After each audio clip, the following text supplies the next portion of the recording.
اعوذ باللہ من الشیطان الرجیم، پناہ مانگتا ہوں میں اللہ کی شیطان مردود سے۔ وَإِذْ أَسَرَّ النَّبِيُّ إِلَى بَعْضِ أَزْوَاجِهِ حَدِيثًا فَلَمَّا نَبَّأَتْ بِهِ وَأَظْهَرَهُ اللَّهُ عَلَيْهِ عَرَّفَ بَعْضَهُ وَأَعْرَضَ عَنْ بَعْضٍ فَلَمَّا نَبَّأَهَا بِهِ قَالَتْ مَنْ أَنبَأَكَ هَذَا قَالَ نَبَّأَنِيَ الْعَلِيمُ الْخَبِيرُ۔ اور یاد کرو جب نبی نے اپنی کسی بیوی سے راز کے طور پر ایک بات کہی تھی، پھر جب اس بیوی نے وہ بات کسی اور کو بتلا دی اور اللہ نے یہ بات نبی پر ظاہر کر دی، تو اس نے اس کا کچھ حصہ جتلا دیا اور کچھ حصے کو ٹال گئے۔ پھر جب انہوں نے اس بیوی کو وہ بات جتلائی تو وہ کہنے لگی کہ آپ کو یہ بات کس نے بتائی؟ نبی نے کہا کہ مجھے اس نے بتائی جو بڑے علم والا بہت باخبر ہے۔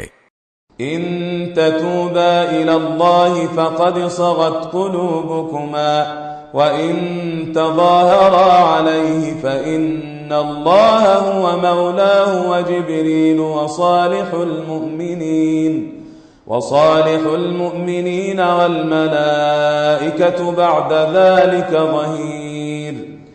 اے نبی کی بیویوں، اگر تم اللہ کے حضور توبہ کر لو تو یہی مناسب ہے، کیونکہ تم دونوں کے دل مائل ہو گئے ہیں، اور اگر نبی کے مقابلے میں تم نے ایک دوسری کی مدد کی تو یاد رکھو کہ ان کا ساتھی اللہ ہے اور جبرائیل ہیں اور نیک مسلمان ہیں، اور اس کے علاوہ فرشتے ان کے مددگار ہیں۔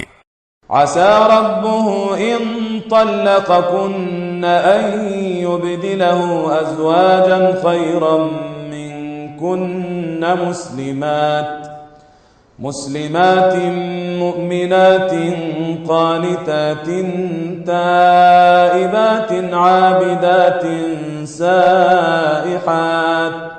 سائحات ثیبات وابکارا۔ اگر وہ تمہیں طلاق دے دیں تو ان کے پروردگار کو اس بات میں دیر نہیں لگے گی کہ وہ ان کو تمہارے بدلے میں ایسی بیویاں عطا فرما دے جو تم سب سے بہتر ہوں، مسلمان، ایمان والی، طاعت شعار، توبہ کرنے والی، عبادت گزار اور روزے دار ہوں، چاہے پہلے ان کے شوہر رہے ہوں یا کواری ہوں۔